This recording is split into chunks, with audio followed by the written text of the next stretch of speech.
Então, pessoal, é o seguinte. Mais uma vez, curta o vídeo, se inscreva, compartilhe, que agora a gente vai falar de como foi o processo do Tite e do que o Tite poderia ter feito pra gente ter, talvez, tido um resultado melhor, que também não garante, porque a bola é, é maluca, a bola é uma caixinha de surpresas. Então, o que eu acho do trabalho do Tite? Durante esses 4 anos, particularmente não gostei da maioria dos jogos da seleção brasileira. Acho que a seleção brasileira foi muito cautelosa na maioria dos casos. Acho que eu entendo hoje, né, o processo, porque o Tite não tinha confiança dos jogadores de frente que ele tinha para fazer uma seleção que marcasse no gogó, pressionasse o time adversário o tempo todo, criasse diversas jogadas bonitas e tal, até porque talvez não teria tantos jogadores assim, porque esses pontas que brilharam tanto apareceram agora mais pro final, no último ano de preparação. Eles apareceram mais agora. O Rafinha, o Vini, o Antony, eles estavam um pouco mais escondidos em seus clubes. Mas a seleção conseguia os resultados, que é importante, conseguia, só que não me encantava. A gente ficava com aquele receio de como seria jogar contra os europeus, por exemplo, com aquele futebol mais parecido com o futebol que a gente vê na Champions e tudo mais, que nunca vai ser, futebol de seleções nunca vai ser, mas a gente vê que o futebol de seleções é equilibrado. E o Brasil teria sim condições de ganhar com o Tite, a Copa do Mundo.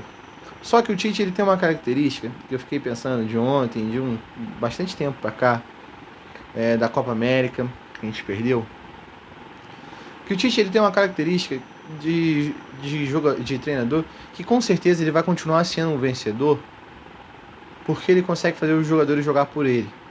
E com certeza ele vai ser vencedor porque ele vai achar clubes que dê para ele jogadores que proporcionem ele a ser vencedor, jogadores decisivos e tudo mais. Só que o estilo dele é mais um estilo para pontos corridos, por exemplo, onde você vai fazer um total de 38 partidas e vai conseguir ganhar mais do que perder, como a seleção foi. Eu tenho certeza que se a seleção jogasse 2 partidas contra a Croácia, pelo menos uma ia ganhar. E ganhar bem. Ganhar bem, se fosse pontos corridos. Só que num jogo de mata-mata, no caso de Copa, que é matar ou morrer, o Tite, na minha opinião, assim como em 2018, faltou aquela personalidade, aquela leitura de jogo para fazer as substituições no momento certo. Talvez isso dentro dos jogos e fora deles. Por exemplo, em 2002, o Filipão, quando resolve entrar com o Clebson no time e dar mais sustentação ao meio de campo para ajudar e facilitar a vida de Ronaldo, Rivaldo e Ronaldinho. Faltou o Tite ter um pouquinho de personalidade a mais e tentar mudar um pouco a característica do time para proporcionar uma melhor performance dos seus atletas de frente, dos seus melhores jogadores. Acho eu que ao botar o time com Vini, Richarlison, Rafinha e Neymar, na frente, ele não deveria colocar o Paquetá, que é mais um jogador de frente. Assim ele desequilibra o time e faz tudo o contrário àquilo que ele sempre quis e sempre demonstrou querer para a seleção, um time equilibrado. Se ele pega a posição do Paquetá e bota o Bruno Guimarães ou mantém o Fred que vinha jogando, ele teria mais equilíbrio. O Bruno Guimarães principalmente, porque o Bruno Guimarães chega à frente e volta. E faz aquele que os caras gostam de dizer, o box to box, vai e volta, ataca e defende na mesma intensidade. Então ele conseguiria ter um pouco mais de equilíbrio. Na minha opinião, um outro erro do Tite durante o processo foi não tentar outros laterais, além de Danilo e Daniel Alves para a lateral direita, ou tentar poucos. Vamos lembrar de cabeça aqui agora. Ele tentou o Emerson Royal, que jogou a vaga embora numa expulsão fútil, boba. O Gabriel Menino foi convocado muitas vezes para ser lateral. O Marcos Rocha nunca foi convocado, pelo menos que eu me lembre, não. Um outro lateral direito.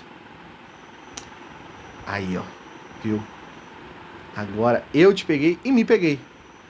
Eu acho também que o Tite poderia ter tentado outros laterais. Acho que, por exemplo, o... Cara, pode parecer um absurdo, mas o Rodinei poderia ter tido uma oportunidade. Só que o Rodinei apareceu agora, no final do ciclo. Eu tenho certeza que se o Rodinei aparece lá no início do ciclo, lá em 2019, por exemplo, em 2020, ele teria tido mais oportunidades. E aí, era um outro lateral de uma outra característica. Eu acho que o Emerson Royal demorou muito e teve pouca oportunidade na seleção. Por mais que ele não tenha passado a confiança pro Tite quando ele foi expulso contra o Equador, ele deveria ter tido mais oportunidades. Deveria ter ido para mais jogos. O Tite deveria ter colocado ele mais vezes para jogar ali. Eu acho, por exemplo, que o Gabriel Menino, que joga no Palmeiras, se ele decide por virar lateral de vez, ele poderia ter tomado uma vaguinha na seleção agora. Porque quando ele jogou de lateral, ele jogou muito bem. Acho que ele poderia ser inteligente pensar nisso. E aí, onde eu penso, pô, se ele testa mais o Emerson Real tem a característica mais de ala. O Emerson Real poderia ter entrado numa partida como a de ontem contra a Croácia, ter feito a variação de jogada de ir até a linha de fundo e cruzar uma bola na área e confundir a marcação. Porque quando o lateral passa, um dos marcadores que dobram no ponta vai ter que sair para acompanhar o lateral e vai sobrar espaço. É assim que funciona. É assim que funciona. E só se abre espaço no futebol com algumas coisas. Passe, drible e movimentação. Essas 3 coisas que se abre espaço no futebol. Se não tiver isso, se não tiver uma surpresa, um cara passando numa posição que a defesa não está preparada, não abre espaço, não se tem espaço. Ainda mais porque o campo é pequeno e os caras estão correndo cada dia mais. Esse foi um dos erros do Tite, na minha opinião. Um outro erro do Tite é não ter uma outra forma de jogar. Ele não tentou em nenhum momento botar 2 atacantes. Igual, por exemplo, igual o Flamengo tem com o Gabigol e o Pedro. Ele nunca, em nenhum momento, tentou botar o Richarlison e o Pedro, por exemplo. O Pedro apareceu agora, mas o Richarlison e Gabriel Barbosa, o Gabigol, que teve muito bem decisivo nos jogos. E a Copa são jogos decisivos, todos os jogos, e a gente precisa de jogador decisivo. E ele não testou uma outra função do ataque. Ele testou uma vez só o Neymar de falso 9 e não usou mais. Esse jogo talvez daria certo. Mais um meia de ligação ali, poderia ser Everton Ribeiro, o Rodrigo, ali com o Neymar. Ou adianta o Paquetá e bota o Bruno Guimarães, ganha o meio.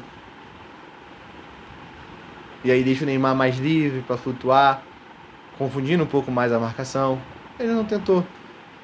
E aí aquilo que a gente ficou iludido, que o Brasil tinha algumas formas de jogar, tinha. Mudando o jogador, não mudando função. As formas de jogar diferente que o Brasil tinha era mudando o jogador, não mudando função. Mudando características dos jogadores. Por exemplo, uma forma de jogar diferente. Tira o Richarlison e bota o Pedro. O Richarlison é um pouco mais móvel, o Pedro é mais de área. Tira o Richarlison, bota o Gabriel Jesus, que é muito mais móvel do que o Richarlison e muito mais do que o Pedro. Ou o Firmino. Inverte os pontas de lado, né? Que aí se dá profundidade, que não tem com os laterais. Isso tem, só que não tem outras formas de jogar com as mesmas peças. Isso faltou para a seleção brasileira. O trabalho do Tite não é todo ruim. Como eu falei, acredito que se o Brasil joga um campeonato de pontos corridos, se tem um campeonato de pontos corridos entre a seleção brasileira possivelmente seria campeã, porque é a seleção que tem mais opções de jogadores, e o Tite é um treinador que se demonstrou e demonstra cada dia mais que ganha o grupo, tem um grupo na mão, e que com mais partidas ele faria a seleção ganhar mais do que perder, até contra outras tantas seleções fortes.